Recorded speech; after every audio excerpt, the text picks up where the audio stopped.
Maggie Haberman just keeps dropping bomb after bomb on the public with all of the reporting that she has been doing. So she's releasing this book that's coming out very soon, I think this upcoming Tuesday.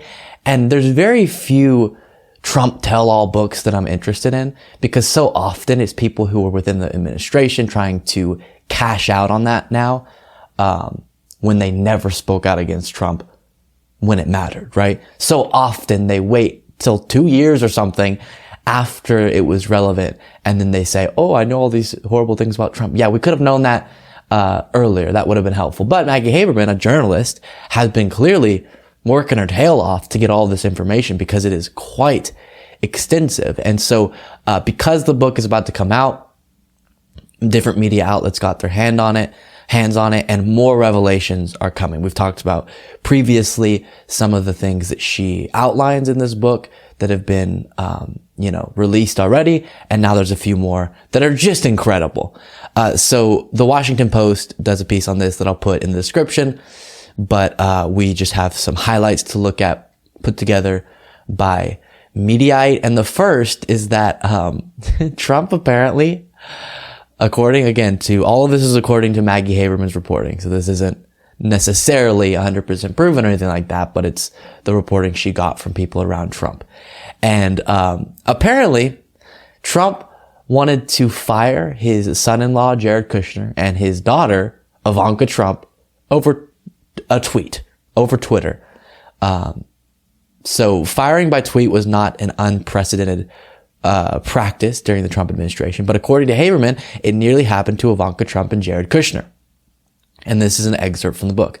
In meetings with the White House chief of staff, Trump gave instructions to essentially fire the pair. Again, referring to Jared Kushner and Ivanka Trump. Kelly and McGahn resisted, expressing their fear that he would not back them once his daughter and son-in-law pushed back. At one point, Trump was about to write on Twitter that his daughter and son-in-law were leaving the White House. That's without talking to them. It's too good. Kelly stopped him, saying Trump had to talk to them directly before doing so. Trump agreed, then never followed up with the conversation. So I don't know what that was in relation to. That's not outlined. Why necessarily he felt like firing them at that moment. But there have been a few times where reporting revealed that the two of them were not quite on board or were trying to push back against Trump on something. And likely it was one of those times. And then this was less funny, very brutal, and just shows the lack of character that Trump has. Trump regularly mocked Ruth Bader Ginsburg's failing health. Prior to her passing in 2020, Supreme Court Justice Ruth Bader Ginsburg was a frequent target of Trump mockery. Confidence Man describes instances where the former president would sarcastically clasp his hands in prayer and say, "Please God, please watch over her." Oh my God. Every life is precious. He would then ask in aid, how much longer do you think she has? So, some insensitivity there, but nothing surprising on that front. And then Trump's former chief of staff clearly had no use for him, is what Mediaite says here. And we'll read about this, but this is following in line with so many of these people who were close to Trump. And it comes out that privately, they absolutely despised him. They defended him on television. They worked for him. They attempted to accomplish the things that he wanted to accomplish. And they hated him. And they thought he was a bozo, right? And it shows you there's no moral backbone there. They have no sets of principles that they stick to. It's wild. So now reading, John Kelly behind the scenes frequently expressed nothing short of searing contempt for his former boss. Haberman reports that Kelly called Trump a fascist. But let's just pause there. The chief of staff of Donald Trump repeatedly called Trump a fascist and then continued to work for him. You are the chief of staff of someone you believe to be a fascist. What are you doing with your life? That is so brutal. Who was unfit for office. And CNN described an incident from the book in which Kelly confided in former chief economic advisor Gary Cohn. Following the 2017 white supremacist march in Charlottesville, this is reading another expert, Virginia, when Trump claimed there was good people on both sides, Trump's then chief economic advisor, Gary Cohn, prepared a letter of resignation. Trump appealed for Cohen to stay. If you leave, you're committing treason, Trump said, according to Haberman. Or this may be a CNN report about the book expert. Cohen agreed to stay through the administration's efforts to pass its signature tax overhaul later that year.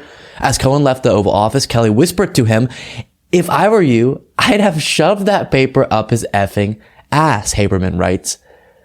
Wow. Guys, all of these people despise Trump, and then they work for him, they enable him, and they defend him to no end. It's incredible. Trump, this is not surprising at all, had absolutely no idea how Congress works. One passage of the CNN preview shows an alarming lack of knowledge from Trump about how Congress functions. The former president even talked about filing a lawsuit against Congress ahead of his first impeachment in 2019. The book shows Trump's failure to grasp basic policy concepts, such as Trump suggesting in an interview with Haberman that the Senate's minority party could block legislation by skipping votes. The vice president's vote doesn't count. It doesn't count. You might want to check this, Trump said. When the House introduced articles of impeachment against Trump for the first time in 2019, Trump reacted with a familiar refrain, according to the book, "I'll just sue Congress. They can't do this to me." And this is something that we've seen throughout Trump's entire career in real estate as well. That's his response. Whenever someone, is posing some sort of threat to him, he either sues them or he gets tied up in a legal battle that's indefinite so that they can't actually hold him accountable or continue opposing him in some way. Finally, and this one is the least, I would say, journalistically secure as far as me knowing that this actually happened, but I'll give you the information with that caveat. In a truly stunning anecdote, Haberman described how former Representative Debbie Dingell believes Trump may have tried to pass himself off as a Washington Post reporter in a phone call to her on one occasion. This is reading from the Washington Post. Haberman describes Representative Debbie Dingell getting a phone call from an unknown number. When she answered, the man on the other end identified himself as a Washington Post reporter and said he knew her husband from his investigation in Congress. The name he gave was not one she recognized. The man asked Dingell if she was looking for an apology from Trump. No, she replied, merely that people could be civil to one another. As the man talked, Dingell couldn't shake the idea that his voice sounded like the 45th president. So Dingell has the suspicion that Trump had called her and pretended to be a Washington Post journalist that she didn't recognize the name of, which is something that has been previously reported as something that Trump did in his real estate days, would call up people and talk himself up to journalists and say, you should write this. That's been a previously reported thing. So it could have happened. Again, that's just a suspicion from a representative that Haberman's reporting on. So this is not necessarily as, I would say likely to have happened as some of the other things, but it totally could be something that, Trump would have done. So there we go. More insights into Trump behind the scenes, how much of a mess he is. And probably most profound to me from those particular revelations we just went through, is the John Kelly one and the close, chief of staff individual hating Trump's guts and how that is just such a common trend.